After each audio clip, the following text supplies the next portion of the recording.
va donc s'intéresser à ce pays Centre-Bretagne avec 4 nouveaux invités qui nous ont donc rejoints sur ce plateau. Tout d'abord Ingrid Lapère, bonjour, bienvenue à vous. Vous allez représenter l'Office de tourisme de pays de ce Centre-Bretagne. J'ai également le plaisir d'accueillir Nathalie Claustre, bonjour. Vous êtes présidente de Promouvance, qui est un réseau d'entrepreneurs, mais ça vous nous l'expliquerez dans quelques instants. Jacques Karimalo est également parmi nous, vice-président de la CCI des Côtes-d'Armor, et vous êtes le référent pour cette zone géographique du centre Ouest-Bretagne. Et puis, notre dernier intervenant, habitué des plateaux de télévision, Christophe Le Fur, restaurateur étoilé, chef de l'auberge Grand Maison de Mur de Bretagne. Alors, on démarre avec un peu de pédagogie, et avec vous, Ingrid. Le pays, c'est presque 50 communes qui ont décidé d'avoir un destin commun, c'est ça ? Voilà, tout à fait. Donc 49 communes qui se sont regroupées avec 3 communautés de communes sur un territoire assez large du centre-Bretagne, mais qui correspond au sud des Côtes-d'Armor. Qu'est-ce qui fait, selon vous, la spécificité de ce territoire quand vous en parlez, notamment aux touristes qui viennent vous voir ? Alors, les spécificités, on parle des sites naturels quand même très importants, tels que le lac de Guerlédan, le lac de Bosméléac. On a la grande forêt de Loudéac également. Et puis après, au niveau patrimoine, on a des choses très particulières au territoire, comme donc le patrimoine lié au lin. Donc on a fait des espaces muséographiques autour de ce thème, la Maison d'Étoile, l'atelier musée du tissage à Uzel et Maison d'Étoile à Saint-Élo. Donc ça, c'est un patrimoine très particulier qui a fait à une époque, entre 1630 et 1830, pendant 200 ans, une période très riche de fabrication de toiles de lin de très grande qualité, vraiment du haut de gamme, du luxe, on pourrait dire, pour l'époque. Et c'est très peu connu par les habitants et pas très connu non plus par les touristes, mais ça nous a laissé un beau patrimoine bâti. Bon, et puis il y a d'autres leviers sur lesquels vous vous appuyez pour promouvoir ce territoire. On en parlera parce qu'il y a notamment un événement là qui va se dérouler à partir du printemps prochain et qui concerne un site géographique assez remarquable. Alors Ingrid Lapère nous disait il y a quelques instants que 49 communes ont décidé d'unir leur destin pour ce pays Centre-Bretagne. Promouvance, c'est un peu finalement la même philosophie avec une cinquantaine d'entreprises qui ont décidé de marcher la main dans la main ou tout du moins de collaborer, c'est ça ? Tout à fait. Le territoire de Centre-Bretagne est un territoire qui est très attaché au réseau et donc il est un petit peu difficile au départ. Donc les entreprises décident de créer du lien entre elles pour être force de proposition, pour s'échanger, pour s'informer, pour se rencontrer et pour pouvoir faire connaître sur l'extérieur, notamment du côté de la mer, qu'en Centre-Bretagne, il y a des jolies choses, qu'il y a des belles entreprises et qu'il y a beaucoup de dynamisme. Alors, ce territoire, vous l'avez découvert parce que vous n'êtes pas originaire, je crois, de cette région et vous dites, avec ce regard extérieur, qu'on est bien accueilli ici, même très bien accueilli. Exactement, je suis née au-delà des mers et c'est vrai que je suis arrivée ici un petit peu par hasard et avec un peu d'a priori, je dois reconnaître, parce qu'au départ, Loudéac ou ce territoire Centre-Bretagne est quand même peu connu sur l'extérieur. Et depuis que je suis ici, il y a une qualité de vie, une douceur de vivre, une facilité dans les échanges et ce dynamisme toujours auquel je suis attachée et ce réseau qui est important. Et c'est dû à quoi ça, cette qualité de vie ? C'est d'abord l'humain, les gens entre eux qui décident finalement de bien collaborer, de faire en sorte que les entreprises s'y retrouvent, qu'on crée des emplois ? Oui, je pense que le territoire au départ est difficile. Et comme il est difficile, les gens et les entreprises ont compris que pour pouvoir exister, elles devaient se créer entre elles des réseaux importants, s'échanger, parce qu'on n'est pas dans une compétition inter, on est vraiment dans une création. Et du coup, ça devient une vraie force, puisque travailler ici est quelque chose de très agréable et de très facile. D'ailleurs, on voit toutes ces entreprises, notamment celles qui nous accueillent, avec cette facilité, pas dans le travail, mais du moins à communiquer sur l'extérieur et à faire de l'excellent boulot sur un territoire qui, au départ, n'est pas simple. Bon, Christophe, et puis on reparlera plus en détail de votre établissement, mais pour vous, ça a été un vrai challenge, par exemple, de venir vous installer ici. Je crois savoir que vous avez des attaches familiales, là, du côté du Cap Fréhel. Il aurait peut-être été plus facile, mais je me fais un peu l'avocat du diable, de vous installer sur la côte. Et pourtant, vous avez choisi le Centre-Bretagne. Voilà, tout à fait. Je suis originaire de Fréhel, donc je m'étais donné comme situation géographique pour reprendre un établissement entre Saint-Malo et Pérouse. Et finalement, je me suis retrouvé à Mur de Bretagne. Un coup de cœur pour la région que je connaissais peu. Ou pas assez. C'est vrai qu'un établissement vue sur mer, je m'étais dit, bah ouais, super, chouette. Et finalement, Mur de Bretagne, et j'en suis très satisfait, puisque ça fait 10 ans que j'y suis et on y vit bien. On y vit bien, mais ça, vous allez nous en reparler tout à l'heure. Jacques Carimalo, il y a une étude, et c'est important, qui a été réalisée par un groupe de travail sur cette zone géographique. Alors, première question, d'abord, pourquoi avoir décidé de diagnostiquer ce territoire ? Parce qu'en fait, les acteurs économiques du Centre-Bretagne ont souhaité s'exprimer et être force de proposition auprès des élus politiques pour apporter leur vision économique au développement du territoire. Dans cette logique, une étude préalable a été menée auprès des entreprises locales pour identifier les atouts et les freins à leur développement à l'échelle du pays. Alors ça, c'est pour la philosophie générale. Voilà. On décide de faire une étude. Ça marche comment ? C'est une photographie, c'est ça ? Disons qu'en fait, il y a des enquêtes, des statistiques, il y a des enquêtes de menées. Alors quand je dis photographie, ce n'est pas uniquement l'image, hein, c'est étude au sens large. Hein. Oui, c'est ça. C'est-à-dire qu'en fait, il y a des études de menées, il y a des enquêtes de menées, il y a des réponses de données à ces enquêtes, et on analyse l'ensemble des données pour les traiter ensuite. L'idée étant ensuite de traiter l'ensemble de ces données pour proposer un ensemble de solutions avec une volonté de travailler en étroite collaboration avec les collectivités territoriales, ce qui est une nouveauté pour nous. Oui, alors ça, c'est une des particularités de ce territoire, Nathalie Claustre.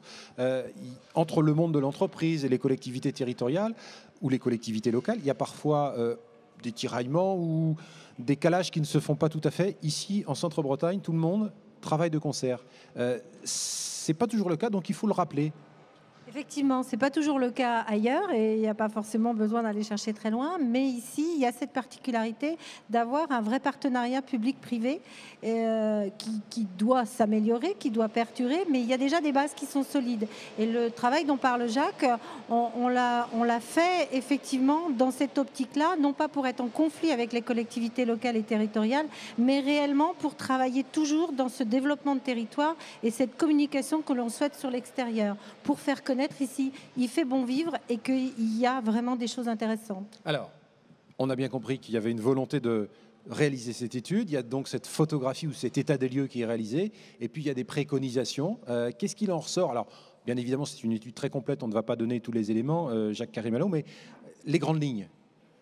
Qu'est-ce qu'il faut pour renforcer la dynamique de ce territoire ? Je crois qu'avant de parler des leviers de développement, il faut aussi parler un petit peu des atouts du territoire. Parce que si on n'identifie pas les atouts, c'est difficile d'apporter de leviers à ce qui ne va pas. Alors qu'est-ce qui fait la force de ce territoire ? C'est un tissu de PME diversifié. C'est une situation géographique centrale. Parce que moi, je travaille à Nantes, on travaille à Brest, on travaille dans le nord de la Bretagne comme au sud. Et donc, on est en position centrale exceptionnelle. Et d'ailleurs... Christophe, ça marche pour vous, ça, cette position centrale, avec des gens qui viennent chez vous parce que finalement, vous êtes à un endroit un peu stratégique ? Voilà, on est dans l'épicentre de la Bretagne, si je puis dire. Et c'est vrai qu'on a autant une clientèle du nord, du sud, de l'ouest et de l'est qui viennent nous voir à Mur, puisqu'à 1 heure de route, on a Rennes, on a Lorient, on a Saint-Brieuc, on a Brest. Donc c'est vraiment important. Et c'est aussi pour ça que j'ai choisi cet endroit-là par rapport à sa situation géographique.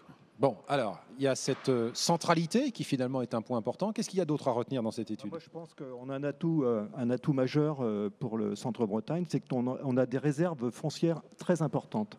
C'est-à-dire que le secteur de l'Oudéac dispose d'environ 300 à 400 hectares pour accueillir les entreprises. Donc, on peut répondre à des sollicitations d'entreprises qui ont besoin de beaucoup de terrain pour s'installer.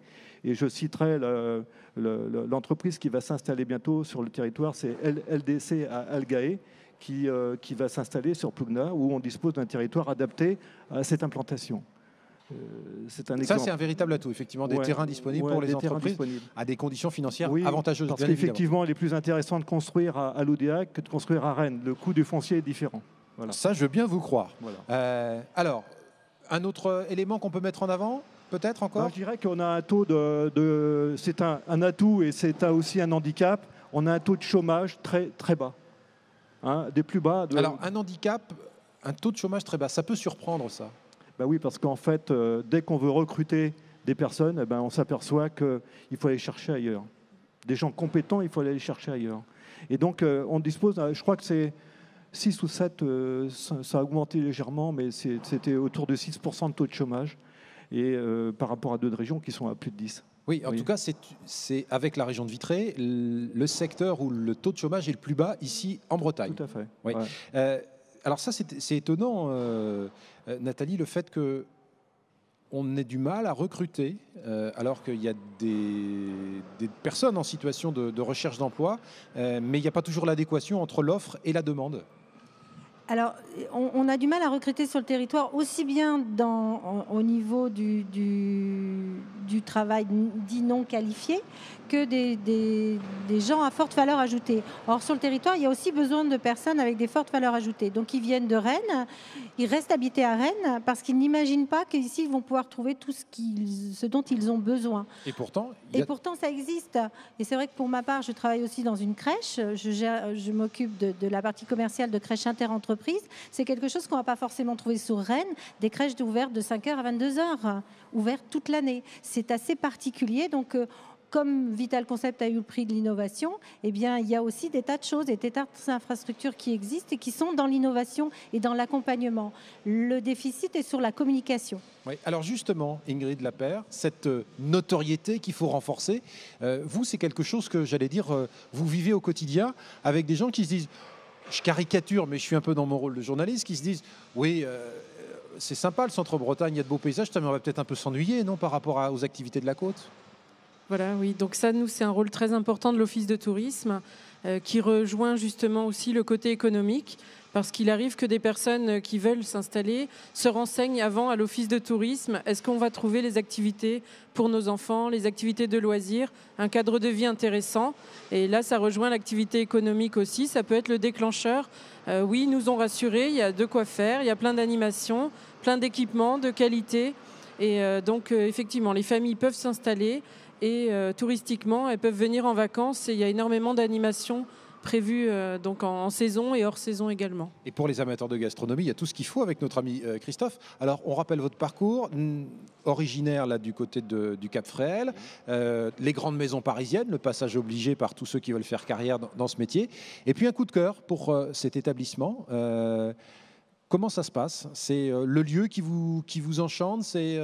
Voilà, tout à fait. C'était un coup de cœur, un réel coup de cœur, puisque première visite de l'établissement en mars 2004 et puis au Fourneau le 1er juillet 2004. Donc ça a été vraiment quelque chose qui s'est fait rapidement et un coup de cœur parce que ouais, vraiment pas d'attache autre que cette Bretagne qui m'a rappelé au bout de 10 ans sur un parcours parisien où on a bourlingué comme on dit dans le métier. Et puis vraiment un très très grand coup de cœur pour l'entreprise, pour les gens aussi parce que c'est vrai que l'homme compte beaucoup, l'humain, les contacts et je me suis vraiment senti vraiment très très bien rapidement à Mur de Bretagne.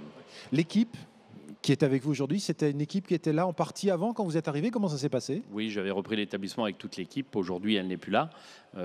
J'ai recréé une équipe autour de moi, des gens du secteur, de Belle-Île-en-Terre, de Noyal-Pontivy, de Mur.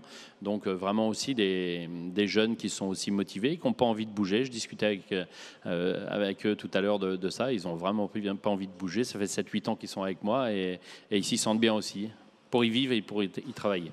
Bon. Alors là, effectivement, on a bien compris qu'il y avait un tissu d'entreprise très performant avec un taux de chômage très bas. Il y a des atouts touristiques très forts. On y mange bien. On peut faire de vraies découvertes gastronomiques. Comment on peut valoriser encore mieux ce territoire, Jacques ? Parce que c'est un travail important, ça, de faire savoir ce qu'on fait ici. Je pense qu'en fait, on souffre tout de même d'un déficit d'image. Donc en fait, à la réunion d'hier soir, parce qu'on était l'ensemble des entreprises, des partenaires, des structures locales, etc. Et en fait, il nous est venu à l'idée, pour apporter davantage de crédibilité à notre secteur, se sont l'idée de créer des pôles de compétences, notamment autour du transport ou de l'agroalimentaire. Et notamment du transport, parce qu'on s'aperçoit qu'ici, il y a, je crois, Nathalie, on l'a évoqué, il y a plus de 100 entreprises de transport. Je crois que c'est 125 entreprises de transport. C'est 125 entreprises de transport, et donc avec plus de 1000 salariés dans le transport. Et en fait, personne ne sait ça. Voilà.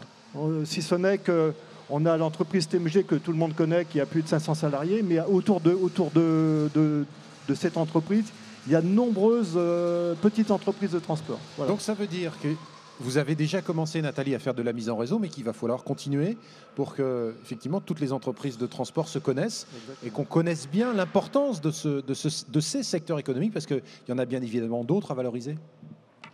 Oui, la difficulté, elle n'est pas de communiquer à l'intérieur, parce qu'au niveau du Centre-Bretagne, on sait bien qu'on est tous très très doués. On n'a pas de doute là-dessus. La difficulté, c'est, comme disait, c'est le déficit d'image sur l'extérieur. Parce que les gens regardent vers la mer et ils oublient de regarder vers la terre. Et ici, il y a des choses intéressantes et il n'y a pas non plus que les grandes villes. Donc ce déficit et ce travail doit être sur cet axe-là. Alors, vous les invitez à regarder vers la terre, on va les inviter à regarder vers l'eau, parce qu'il y a un élément là, ou un événement qui va se dérouler. Je voudrais qu'on en parle avec vous, Ingrid, sur lequel vous allez surfer, comme disent les jeunes, sur lequel vous allez vous appuyer pour faire découvrir ce territoire. C'est un événement qui ne se passe que très rarement. Très rarement. La dernière fois, c'était il y a 30 ans. Donc la sec complet du lac de Guerlédan. Donc le lac va être complètement vide pendant. Donc ils vont commencer la vidange mi-avril 2015. Donc les premières visites pourront avoir lieu à partir de fin mai, début juin. Et donc jusqu'à quasiment fin septembre, début octobre. Et ça, c'est quelque chose qu'on peut transformer en atout touristique.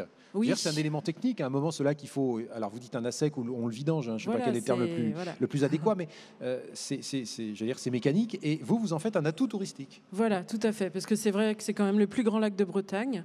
C'est 40 hectares, 12 km de long. C'est vraiment un beau site. On le compare souvent au Canada. Donc quand c'est l'automne, par exemple, c'est des paysages vraiment très, très, très beaux, très originaux pour le Centre-Bretagne aussi.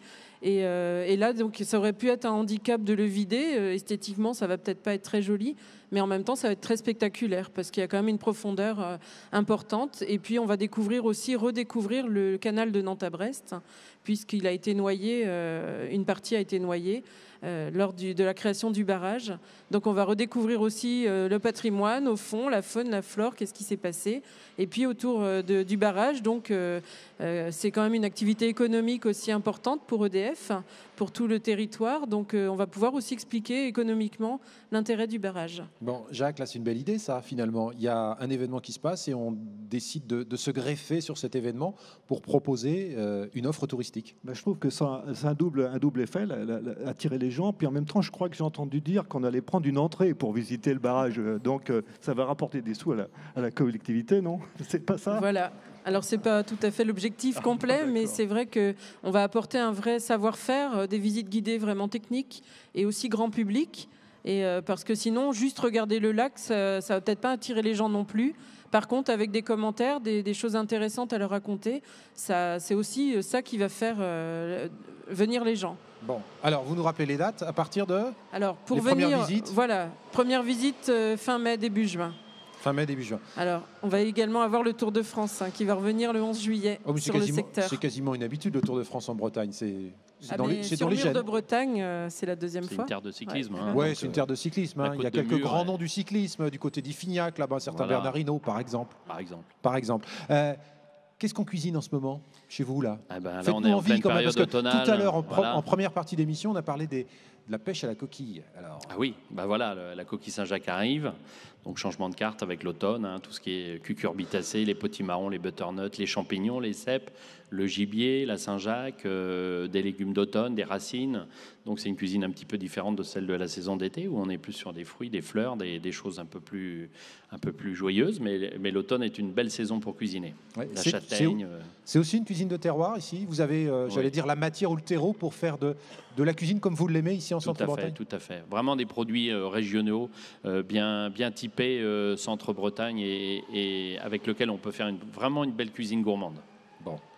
Eh bien, écoutez, merci en tout cas à tous les quatre. On rappelle les dates, Ingrid, c'est important. Il y aura de belles choses à découvrir là à partir du printemps prochain. Et puis, on a bien compris qu'il y avait un réseau, il y avait des entreprises qui travaillaient pour valoriser ce territoire et qui méritent vraiment d'être découverts. Alors, on avait débuté cette émission en compagnie de Dominique Lecomte, le président de la CCI. On va le retrouver juste là-haut pour quelques mots de conclusion.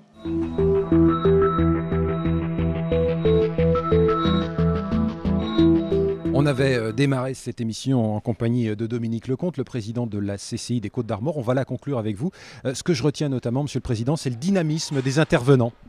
Oui, d'abord remercier les intervenants puisque on a vu au cours de cette émission des choses particulièrement innovantes dans tout un tas de domaines.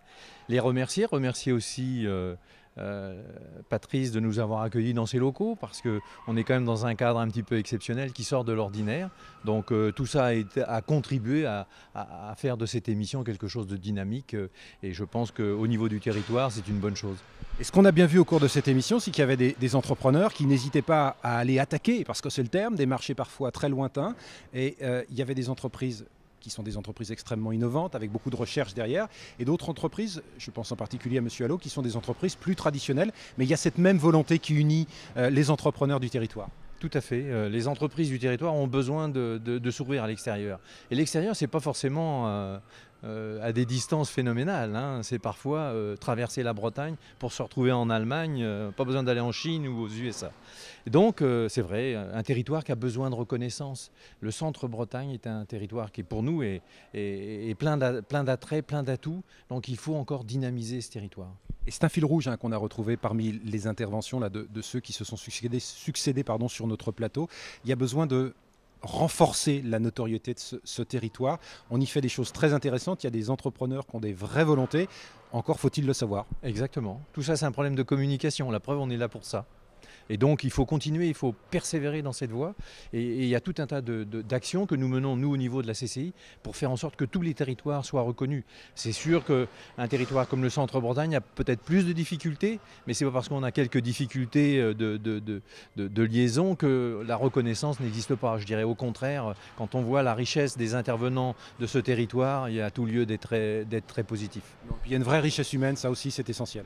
Alors ça, c'est vrai que c'est une des richesses générales du territoire breton. Tout le monde reconnaît les qualités des Bretons dans plein de domaines. La solidarité, la sincérité, l'approche du travail bien fait, la volonté d'être reconnu d'une façon générale par le biais du travail. Ça, c'est quelque chose de positif aussi. Bon, merci en tout cas, Présidente, de nous avoir accueillis ici dans ce Centre-Bretagne. On se retrouvera la prochaine fois au nord du département, puisque à Lannion, effectivement, pour parler d'innovation. Et là encore, vous verrez qu'il y a des choses très intéressantes à découvrir. Merci à tous de votre attention.